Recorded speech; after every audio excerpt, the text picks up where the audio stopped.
What is up, everyone? It's DSP with another episode of Poorly Cooking with the King. And this particular recipe I have made several times. This can actually be made as an appetizer. It could be made as a full meal, depending on how much you make. It's a party favorite. It's something that can be shared with your friends, and a lot of people seem to enjoy it. Commonly, when you go out places to eat, you might order this for an appetizer or something like that. And what we're talking about is a chicken quesadilla. What we're going to be doing, I'm going to make two of them today. One for me, and I'm probably going to save one. But anyway, we're going to do a couple things. It's going to involve the panini press. We do not need the stove at all today. The panini press is perfect for this kind of a dish. It's going to melt everything perfectly the way that we want. So what do you need? What are the ingredients that you need? Well, first of all, obviously the no-brainer ingredient is that if you're going to do it, you need some kind of tortillas. And so I just got the regular burrito size. Is important because what I've noticed is when I go to the supermarket, they usually have 2 or 3 different sizes, and the burrito size is the biggest one. It's the one that you're going to be able to do this with. If you get the smaller ones, you're going to have to make a smaller quesadilla, so something like that. Obviously panini grill if you have one. If not, you could always fry these or do something like that, but it does not come out as well. Now here's our various ingredients over here we're going to be using to make these quesadillas. We've got some fresh peppers. Now actually, funny story, these peppers normally I would have actually just bought them from the regular my local supermarket and just picked them off the shelf. When I went the other night, I went pretty late, and they didn't have any. They were actually out of pepper, so I had to get the pre-packaged. Sometimes you can get like a pack of 3, which is pretty cool. These are, they're great. They smell great, and also this is pretty cool. If you take a look here, it's a mutated pepper. It's a green pepper that had a red pepper that had a small green pepper growing inside of it. So it's a mutant pepper. But anyway, what we're going to do, first thing, let me talk about the rest of the ingredients. Mexican cheese blend. You can get any brand. This is my local store brand. Big Y is a local supermarket, but you can get any brand. Just make sure that the cheese is not too thick. If the cheese is like a thick cut, it's harder for it to melt. Chicken, you can do a couple things. You can get fresh chicken breast and cook it and cut it yourself. I obviously don't have that kind of time, being a gamer, and I have like 100 other games to play and 100 other videos to do. But the real reason that I bought this is because this was on sale. You can find this usually at your local supermarket. They call them shortcuts, and there's Purdue, and there's other brands too. And what it is, it's a grilled chicken breast that they've actually pre-cooked and chopped up. So it's pre-cooked. It's similar like a hot dog. It's pre-cooked that you can use some of it, refreeze it. It doesn't matter. It's not going to go bad because it's already pre-cooked. You don't have to worry. It's just like a hot dog. I know some people made comments on my hot dog video. How could you refreeze meat? Well, you have to understand. A hot dog is cooked, fully cooked. And if something's fully cooked, it's not a big deal if you refreeze it and use it again. And as I made a comment, especially for me, I'm living alone, there's no way I'm going to eat an entire meal of this much freaking chicken or eat this 3 times in 1 or 2 days before it goes bad. So this is okay to refreeze as long as it's fully cooked, and this is fully cooked. Some other ingredients. Now what I found in my experience is to try to make quesadillas, okay?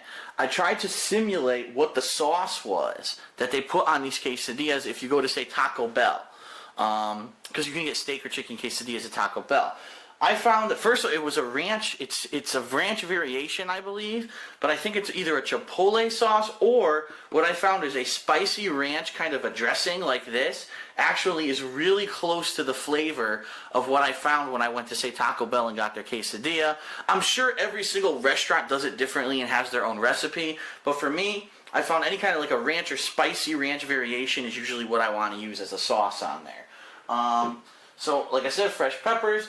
What we're going to need after we cook our quesadillas is things to dip them in, because you don't just want to eat a plain quesadilla. That's not fun. So you might want to just grab some salsa from your local grocer. This is actually on sale, which is why I got the giant one for dipping. And then also, you can get sour cream, which I do have. I have it in the fridge. I'm not going to take that out yet because it'll start to melt. But anyway, so the good news is, this is one of the most basic dishes you can make. It's really hard to screw up. If you do screw it up, the only thing that you could possibly do is add too much of an ingredient, which makes it basically a sloppy mess. So what I'm going to try to do is get the ratio right. Now, I've done it both ways where I haven't put enough ingredients in, and it ends up being a little dry or not as tasty. And I've also done it the flip side where I put too much cheese or too much sauce in, and the thing, when it goes on the panini grill, goes all over the place, and it makes a big mess. So today I'm going to try to get the proper ratio. But anyway, starting off, as you saw what I did, I started to chop up some of these peppers that we're going to put inside of these 2 quesadillas. You don't want to do too many, because if you do too much of any one ingredient, it's going to overpower the flavor of the quesadilla. And the last thing you want is I can only taste peppers. I can only taste, you know, the cheese. I can only taste one certain ingredient. And what I like to do is cut it into very small pieces, almost like minced, because I don't want to get an entire mouthful of, say, you know, just pepper. I am using a very large knife that, you know, you can get with any standard knife set. So be careful when you're doing something like this. Obviously, don't chop your hand off, because I don't want to have your parents contacting me telling me that they now have a one-armed child because they saw DSP making peppers and they went like this. Okay, so be careful. Pretty straightforward. All you're doing is chopping, chopping, chopping, and then make sure that they're small enough to go in. Okay, so now we have enough peppers for our 2 quesadillas. You don't need a lot. I cut off the bottom ends here. You can obviously use those if you want, but I cut off the bottom ends because I wanted some of the fresh rings straight from the pepper. Those are going to be the juiciest parts of the pepper. I found that peppers can actually, if you wrap them properly, if you wrap them in plastic wrap and put them in your fridge, they can last about a week before they start to wilt and go bad. So obviously I'm going to save these and hopefully use them for something else later this week. I'm not sure what at this point, but I'm just going to move those out of the way and put them over here so that we don't think about them while we're making our quesadillas. So what do, basically? Well, make sure you can still see that. Let's do a swap. Okay.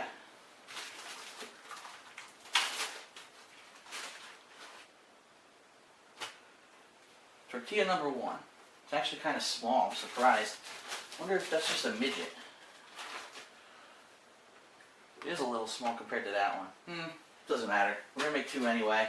What I'm going to do is I am going to start to heat up my panini grill because it does not take too long to make these, and I want this to be warm. So I'll turn the grill on. I usually have it on high heat. And if you watch any of my other cooking videos, you know when that right-hand blue light goes on, we'll know that it's hot enough to start. I do apologize. The lighting's a little dark in my kitchen. One of the light bulbs blew out today, which pisses me off because I just switched the light bulbs out a couple weeks ago, which basically means I got ripped off. But anyway, I digress. The first thing that you're going to want to do is put your sauce in here. And what you want to assume when you put your sauce down is, excuse me, you have to think about which way you're going to fold it, okay? So let's say I'm going to fold it like this. I'm going to distribute the sauce, but hopefully be it so that it'll all, at least when I fold it over, go into the crease. And you have to think in your head, don't put so much sauce that when you fold this over and the press goes on it, that it's going to squeeze the sauce out of it. So you don't need a lot. You only need a very small amount. So I'm actually going to grab a spoon, small spoon, to do that. Go ahead and make sure it's mixed up.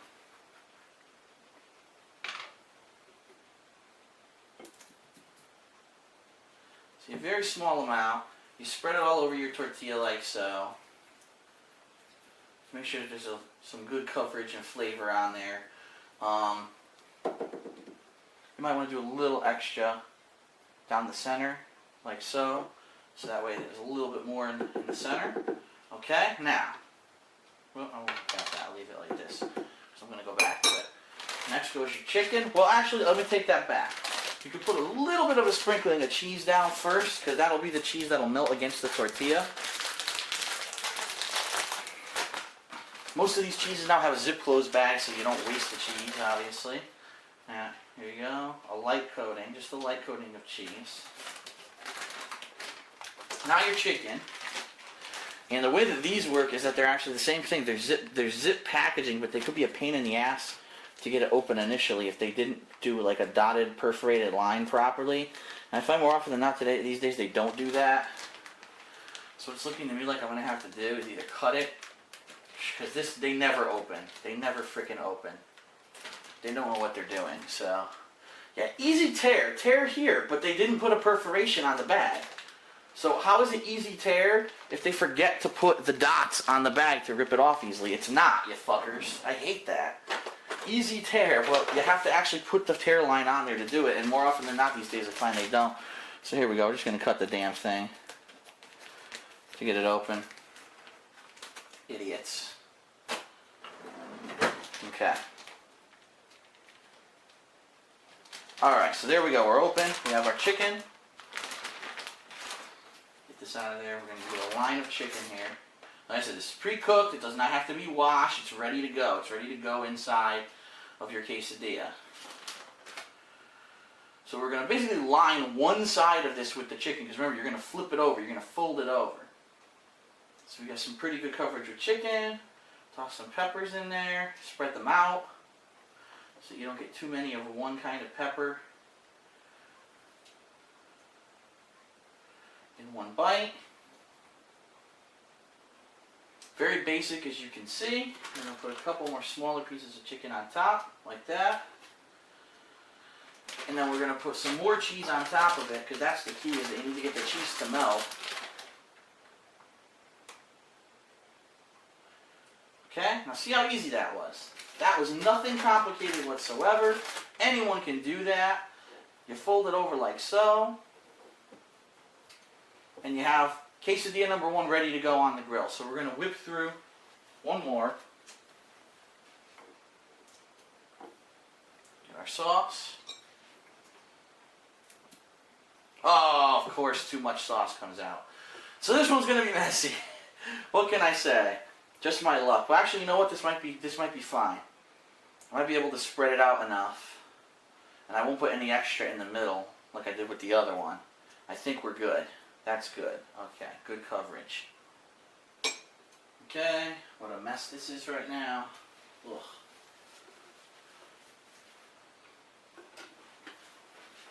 That gets out of our way. We're going to go ahead with some cheese. Perfect. I think it's going to be perfect timing for our grill. Light coverage of cheese like we did on the other one. Okay. Now in this case we'll put the chicken down on this side, since that's the side that's leaning downwards there. Again, just spread the chicken evenly. Don't put it too close to the edges, because then it'll fall out when you go to grill it. But for the most part, just put one thin layer of chicken, like so. Sounds like my grill is actually ready, so let's get this going here.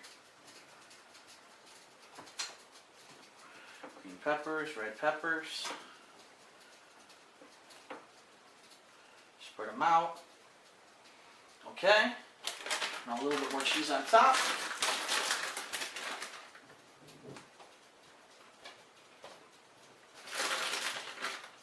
A little more. Okay. Now we flip. Alright, and you might want to make sure, like I'm doing right now, that it's not too close to the edges when you put it on the grill, because naturally what's going to happen is when you do put it on the grill, it's going to press, and when it presses, it's going to start pushing the ingredients outwards, and you don't want them to fall off. So, here we go. Get the camera zoomed in a little bit. We're going to put these suckers on our grill. Woo! Be very careful, it's super hot. Trust me, I worked in fast food for 5 years during high school and then early college, and I actually worked at a store where we used to make this kind of stuff on panini presses. I've seen some nasty burns from a panini press, so be careful.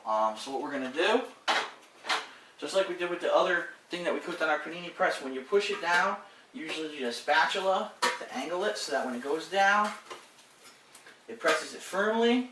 Make sure that there's pressure so that it is actually like clamped between there and it is cooking and melting. And here we go. It is going ahead.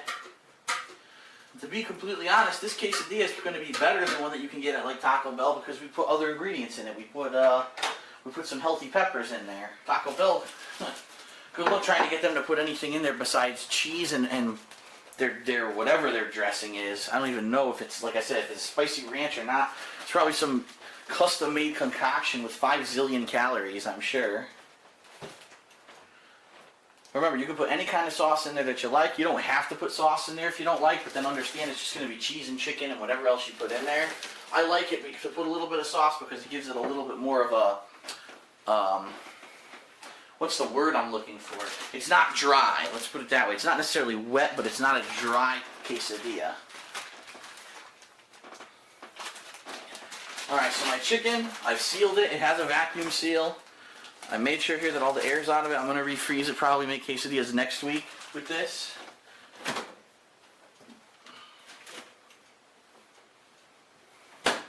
Go ahead and put the cheese away while that cooks.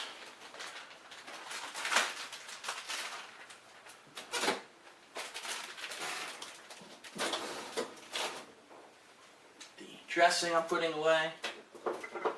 Don't want that sitting out for too long. The peppers I'll wrap in a bit.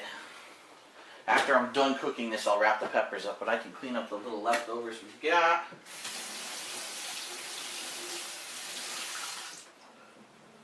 No need to scrub the blade with all you've done is cut a pepper. Peppers are pretty much, you know, water and plant cells, so it's not like it's going to destroy the blade with acidity or anything like that. It's not like cutting an orange or something else where you should scrub your plate. Now, while we're waiting for that to cook, because it will take a little while, we're going to go ahead and create the two dipping things that we're going to use to dip this in. And traditionally, as I stated, there's two things that people usually use to dip chicken quesadillas, well, any kind of quesadillas in. One is salsa of some sort, and the other is sour cream.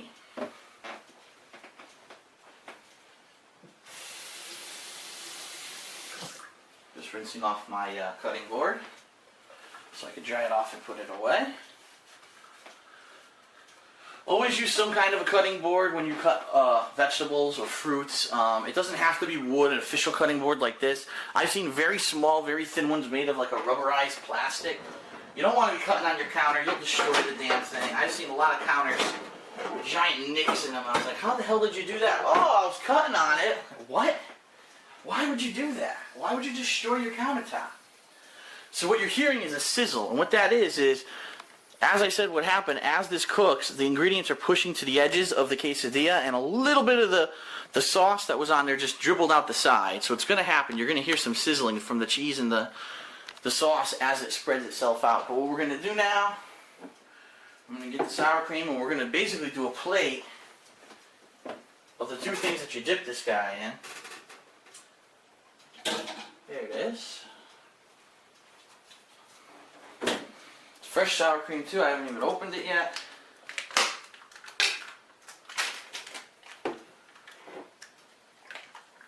Shake it up. Probably nearly impossible to open, so let me grab one of my, another great thing to have is something like this. It's a foam rubber gripper to open cans like this. Extremely, look at that. Super easy after I had that. So useful in the kitchen. And they're super cheap. You can get them at any supermarket for like $1. So we're just going to put some salsa out on the plate to dip these quesadillas in, like that.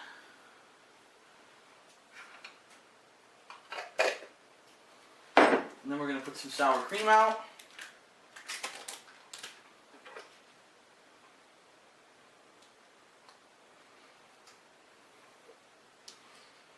Too much, but enough to get some on there, because remember, we're making two quesadillas. I want to make sure I have enough for both. There you have it.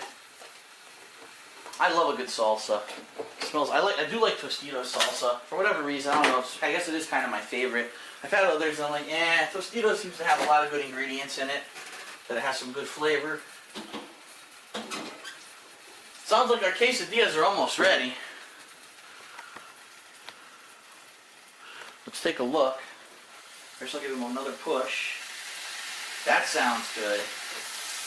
Oh yeah, look at those grill lines. See what I mean? Beautiful on a panini press. You get the grill lines on your quesadilla, which is really cool. What we're going to do is take a spatula and get them off.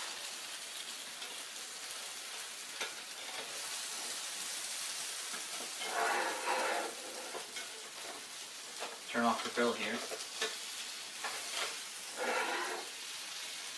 Wow, these might actually be perfect. I mean, and when I say that, I mean, it was just enough sauce and cheese that it cooked to the very edge. What am I doing? I'm freaking... Gee, I wonder why you can't see it, because I have it in such a freaking close-up you can't see the final product. The sauce and cheese was just enough that it went to the edge of the tortilla, as you can see. And it's now that we've taken it off in perfect timing when it started to sizzle, it's going to solidify, and therefore it's not going to overrun. So what you're going to want to do is probably wait about 5 minutes, to be completely honest, because it is really hot when it comes off the grill.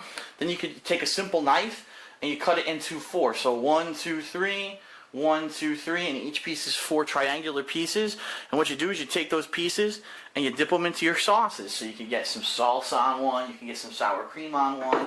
And like you saw, really quick, little to no prep required. The only real cleanup is just the knife, any plates that you use, and the panini grill if it gets dirty. In this case, this is one of the few times I think I've used this grill, and only a tiny little bit is right there. It's going to take me 2 seconds to clean it. So I'm thrilled about that, because I hate cleaning this damn thing. That is it. That is the dish. Chicken quesadillas. It's quick. It's easy. It does not require a lot of cooking skill whatsoever. Anyone can do it as long as you get the right ingredients. And like I said, always be sure to get something a little extra. Don't just do cheese and chicken. I've seen people just do cheese and chicken, and I'm like, that's so bland. Get something. Put seasoning in it. Put some peppers in it. Get a little sauce. Put something in it. And also, don't just eat the quesadilla. I do recommend, obviously, salsa's the healthier option here. Just get some nice, good salsa and use it. But I'm a sucker for sour cream, so I have a little bit of sour cream there. I'll be dipping them in there too. So that's it for this episode of Cooking with the King, Chicken Quesadilla. I'll see you guys next time.